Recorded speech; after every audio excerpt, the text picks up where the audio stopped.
Turn back now to that breaking news that we're following out of Morton County, North Dakota, and a possible showdown between law enforcement and protesters at the site of the Dakota Access Pipeline. For the very latest on what is happening, we want to go live to Valley News Live reporter Sarah Berlinger, who has been following this story for us today.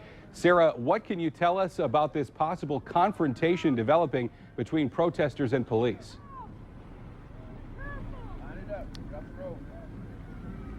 Yes, we've been here for a few hours this morning and things are quickly escalating. As you can see in the distance, there's multiple law enforcement vehicles. There's been a helicopter that has been flying around this area, and we're about 8 miles south of Fort Rice.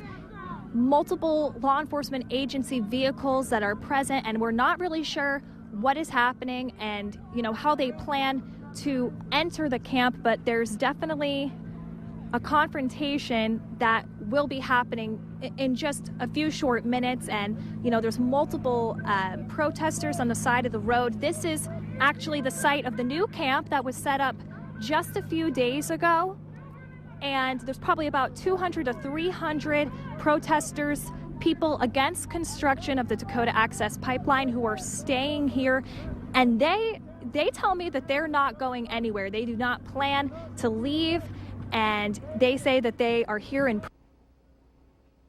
and they are not going to start any violence of any sort, but they do not plan to leave, and they are going to be here for the long haul. So things are quickly escalating here, and we're not really too sure exactly what is happening, but we'll bring you as many updates as we can and they become available. All right, Sarah Berlinger again reporting live for us from the site of the protest camp south of Mandan in Morton County, North Dakota. This breaking story that we're following, a possible showdown developing between police and protesters, and as she mentioned, we will keep you updated throughout the day right here at Valley News Live. Well, those pipeline protesters have been getting more support from famous faces. Civil rights activist, the Reverend Jesse Jackson, and Hollywood star Mark Ruffalo joined the protest yesterday in hopes of shining more light on the issue.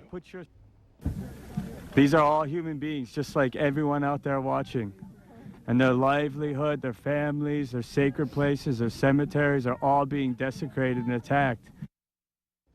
Besides speaking with the media and visiting with protesters, Ruffalo also donated a pair of solar trailers to help power the protest camps.